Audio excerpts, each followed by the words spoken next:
Students, मैं हूँ शाइना परमार और अब मैं आपको बताने वाली हूँ इम्पॉर्टेंट क्वेश्चन जो कि 90% यही चांसेस होते हैं कि ये एग्ज़ाम में आएंगे और कैसे हम कम सिलेबस में ज़्यादा तैयारी कर सकते हैं। तो जैसे मैंने आपको बताया था कि सिलेबस खोलें और ये हमारे पास है BA BSc general first and second semester examination 21-22। ठीक है, तो ये हमने सिलेबस को खोला, यहाँ से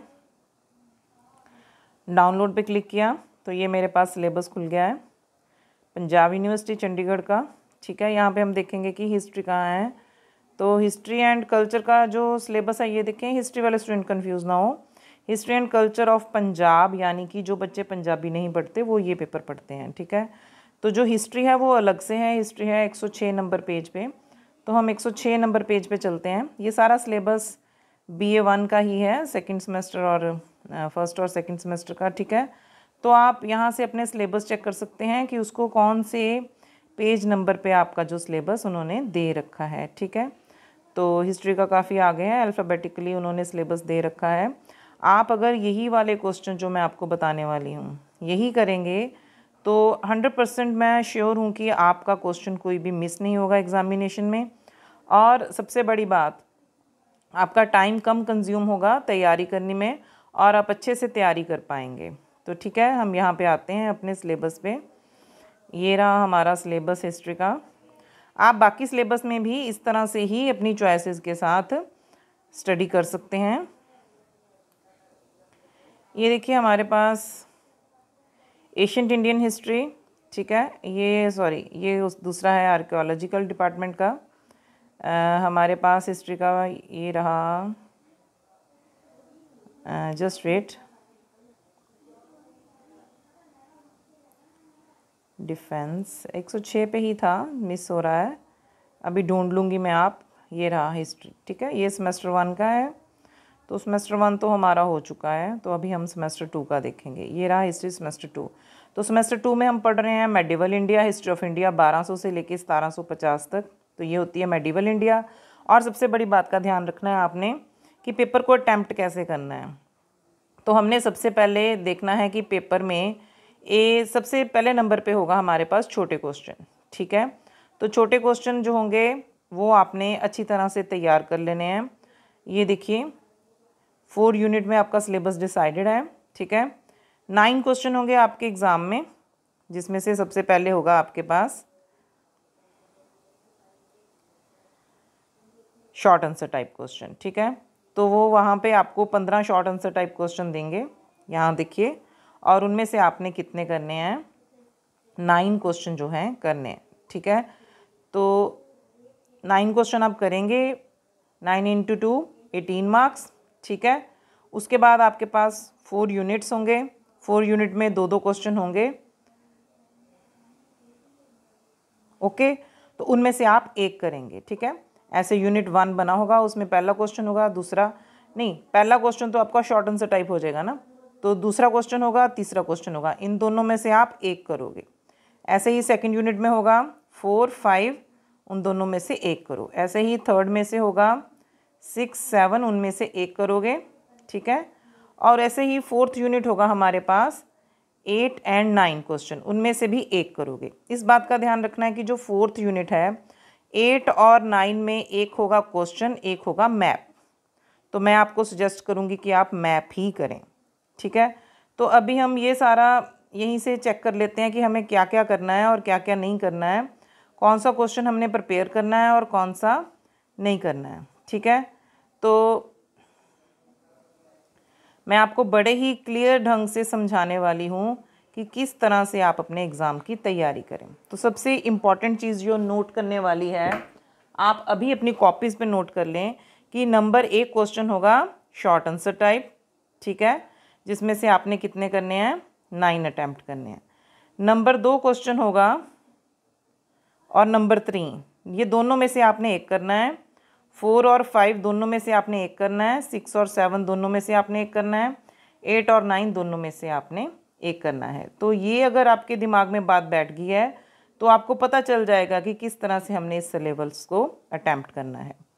ठीक है, तो आते हैं हम आगे सिलेबस पे। ये रहा हमारा फर्स्ट यूनिट।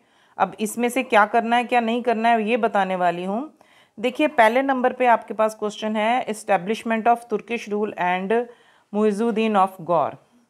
इसमें आप मोहम्मद गौरी के बारे में, इल्तुतमिश के बारे में, बलबन के बारे में पढ़ते हैं, लेकिन मैं आपको सजेस्ट करूंगी कि आप ये वाला चैप्टर छोड़ दें। आप करें तैयार खिलजी वंश में से अलाउद्दीन खिलजी के बारे में जे क्वेश्चन आपको दिए हुए हैं 3, administration reforms, agrarian and market reforms. इनमें से एक क्वेश्चन 100% आपको एग्जाम में आएगा भी ऐसे कि अलाउद्दीन खिलजी के प्रशासनिक प्रबंध के बारे में लिखें या अलाउद्दीन खिलजी के खेती बाड़ी और बाजार संबंधी सुधारों के बारे में लिखें। ठीक है, तो आप एक तो ये वाला क्वेश्चन कर लें 100%। ठीक है, यूनिट 1 में से कौन सा क्वेश्चन, खिलजीज वाला। और दूसरा आप मोहम्मद बिन तुगलक और फिरोज शाह तुगलक के 2 क्वेश्चन बनते हैं, बहुत ही आसान हैं, ये दोनों करिए। ठीक है, तो इस चीज़ में आप ये ध्यान रखने वाली बात है कि आपने 2 चैप्टर ही हर एक यूनिट में से तैयार करने हैं। ठीक है, तो ये बहुत ही आसान काम है। मैं आपको फिर से बता रही हूँ कि आप यूनिट 1 में से कोई 2 चैप्टर ही करें। 3 चैप्टर दिए हैं ना, कितने क्वेश्चन आने हैं, 2, आपने कितने करने हैं, 1। तो आप एक चैप्टर हर यूनिट में से छोड़ दें। तो यूनिट 1 का आप फर्स्ट चैप्टर छोड़ दें, सेकंड और थर्ड जो है चैप्टर, 4 क्वेश्चन बन रहे हैं, ये चारों कर लें। एक तो एडमिनिस्ट्रेटिव रिफॉर्म्स, एक agrarian and market reforms, Mohammad bin Tughlaq के प्रशासनिक प्रयोग, ठीक है, और साथ में फिरोज शाह तुगलक के द्वारा जो रिफॉर्म्स किए गए हैं। तो ये आप 4 क्वेश्चन तैयार करें यूनिट 1 में से। उसके बाद आता है यूनिट 2। यूनिट 2 में विजयनगर साम्राज्य को आप छोड़ सकते हैं, ये आपको थोड़ा मुश्किल भी लगता है, साउथ इंडियन हिस्ट्री के बारे में जब हम पढ़ते हैं तो थोड़ा हमें मुश्किल लगता है। विजयनगर साम्राज्य हालांकि इतना मुश्किल नहीं है, लेकिन फिर भी आप छोड़ सकते हैं, बहुत ही आसान है। बाबर के बारे में पढ़ना, उसकी लड़ाइयों के बारे में पढ़ना, तो ये क्वेश्चन आप तैयार करें। 2 क्वेश्चन बनेंगे, एक तो बनेगा यहाँ में से, इस चैप्टर में से, सेकेंड यूनिट में से आप 2 करें, पहले इसको छोड़ दें, 5वां और 6वां करें। एक तो बनेगा कि बाबर के भारत के हमले समय में राजनीतिक हालात क्या थे, और दूसरा बनेगा उसकी लड़ाइयाँ। तो राजनीतिक हालात इतना इम्पॉर्टेंट नहीं है, हालांकि उसकी लड़ाइयाँ काफ़ी इंपॉर्टेंट है। तो 4 लड़ाइयाँ जो हमने पानीपत की, घाघरा की, कनवाहा की, चंदेरी की लड़ाई पढ़ी है, वही इसमें आने वाला है। और ये तो बहुत ही आसान चैप्टर है, अफगान में से शेर शाह सूरी के एडमिनिस्ट्रेटिव रिफॉर्म्स, और ये बहुत ही इंपॉर्टेंट क्वेश्चन है। हालांकि विजयनगर साम्राज्य भी बहुत बार एग्ज़ाम में आ जाता है, लेकिन अगर आप अच्छे से तैयारी करना चाहते हैं और टाइम कम वेस्ट करना चाहते हैं, तो मेरे हिसाब से आप इसमें से विजयनगर साम्राज्य को छोड़ दें और ये सेकंड यूनिट में से 2 चैप्टर प्रिपेयर कर लें। उसके बाद आता है हमारे पास थर्ड यूनिट, और ये बहुत ही आसान यूनिट है। इसे तो वैसे तो आप पूरा भी कर सकते हैं अगर आप करना चाहें, लेकिन अगर आपको लगता है कि नहीं आपने यहाँ से भी 2 चैप्टर करने हैं, तो मुग़ल एम्पायर का डिक्लाइन तो बहुत ही आसान क्वेश्चन है, ये तो पक्का करें। इन 2 में से मैं आपको ऑप्शन देती हूँ कि कोई भी एक कर ले, 9 वाला करें ही करें, इन दोनों में से कोई एक कर लें। मैं अगर अपने बच्चों को सलाह देती हूँ तो मैं हमेशा 7th चैप्टर ही तैयार करने को बोलती हूँ, क्योंकि मनसबदारी और जागीरदारी में से जागीरदारी बहुत ही आसान है, मनसबदारी बहुत ही इम्पॉर्टेंट है। लेकिन बच्चे ज़्यादातर मनसबदारी में कंफ्यूज रहते हैं कि इस चैप्टर में क्या लिखना है। हालांकि अगर आपको अच्छे से पढ़ाया गया है तो आप यही चैप्टर करें, लेकिन अगर आपको कन्फ्यूज़न है तो इन दोनों में से एक कर लें, चाहे 7th कर लें चाहे 8th कर लें, लेकिन 9th को पक्का करें। आगे आ गया हमारे पास यूनिट 4। तो ये तो सबसे आसान काम है, हिस्टोरिकल मैप करें, और ये मैप मैं अभी आपको करवा के इसकी वीडियो भी डाल देती हूँ नेट पे बना के। बहुत ही आसान है, बहुत ही आसान प्लेसेस हैं। लाहौर बहुत आसान है, दिल्ली, आगरा, मथुरा, फतेहपुर सीकरी, ये बहुत ही आसान प्लेसेस हैं, बहुत ही जल्द आप समझ जाएंगे कि क्या करना है। फिर भी अगर आपको मैप में कन्फ्यूज़न है, अगर ये दोनों मैप भी आप साथ में देख सकते हैं तो देख लें, वैसे ज़्यादातर हमारे हिस्टोरिकल प्लेसेस ही एग्ज़ाम्स में आते हैं। अदरवाइज़ आप इन दोनों चैप्टर्स में से कोई भी एक चैप्टर को तैयार कर लें, ठीक है। और मेरे हिसाब से शिवाजी वाला काफ़ी इंपॉर्टेंट है, भक्ति मूवमेंट बहुत आसान है, एक बार पढ़ लें। अगर आपने मैप नहीं करना है तो ये आपके लिए आसान रहेगा। अगर आप ये मैप नहीं करना चाहते तो ये 2 चैप्टर कर लें, अगर आप ये 2 चैप्टर नहीं करना चाहते तो हिस्टोरिकल प्लेसेस का मैप कर लें, ठीक है। तो ये बहुत ही आसान था। देखें, ऐसा मैप लेना है आपने, इस पे प्रैक्टिस करनी है। तो इसी पे मैं आपको कल आपका वीडियो एक बनाऊंगी, तो आप उसमें आपको मैं बता दूंगी कि मैप में कहाँ कहाँ कौन कौन सा प्लेस भरना है। तो ये बहुत ही आसान काम था। इस तरह से सिलेबस अगर आप तैयार करोगे तो आपको किसी भी तरह की कोई मुश्किल नहीं आने वाली है। तो मैं बस आप इस चीज़ का ध्यान रखें कि आपकी थ्योरी कितने मार्क्स की है, 90 मार्क्स की।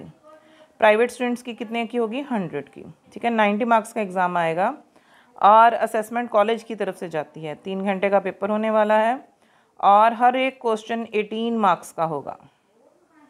तो 18 मार्क्स के अकॉर्डिंगली कम से कम आप 5 पेजेस में क्वेश्चन को कंप्लीट करें, शॉर्टकट मत मारें। 18 नंबर में से तभी आपको कुछ अच्छे मार्क्स मिलेंगे। अगर आप 2-3 पेज में ही ख़त्म कर देंगे तो आपको अच्छे मार्क्स नहीं मिलेंगे।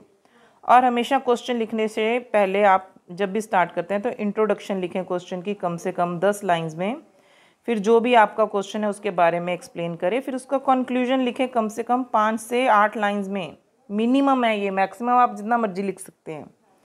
किसी राइटर की कोटेशन को कोट करें अकॉर्डिंग टू लिख के, एंड में उसके बारे में लिखें कि इसने इस टॉपिक के बारे में क्या कहा है। तो आपको 18 में से अच्छे नंबर देने में कोई भी नहीं हिचकिचाएगा। अगर आप इन बातों का ध्यान रखेंगे तो आप अच्छी तरह से पेपर को भी अटैम्प्ट करेंगे। और अगर आप ये इस तरीके से पेपर को अटैम्प्ट करेंगे कि फ़र्स्ट क्वेश्चन में से हमने 9 क्वेश्चन करने हैं, फर्स्ट यूनिट में से 2 क्वेश्चन में से हमने 1 करना है, अगले यूनिट में से 1 करना है, उसमें से 1 और उसमें से 1, यानी टोटल कितने हुए, 5 क्वेश्चन। इन 9 का मतलब है कि ये 9 का मतलब है कि ये भी 1 क्वेश्चन है।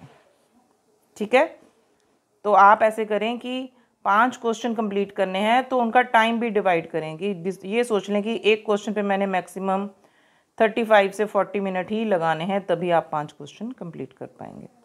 तो all the best for your examination. इस तरह से आप अपने सिलेबस को तैयार करें। ये हमारे पास कुछ रेफरेंस बुक्स हैं, अगर आपको इनमें से पढ़ना है तो आप पढ़ सकते हैं।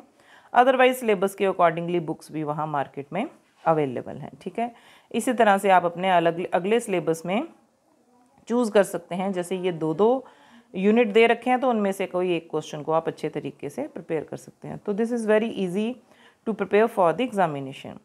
चैनल के साथ जुड़े रहें, वीडियो को लाइक करें, शेयर करें और चैनल को सब्सक्राइब करें। Thank you so much.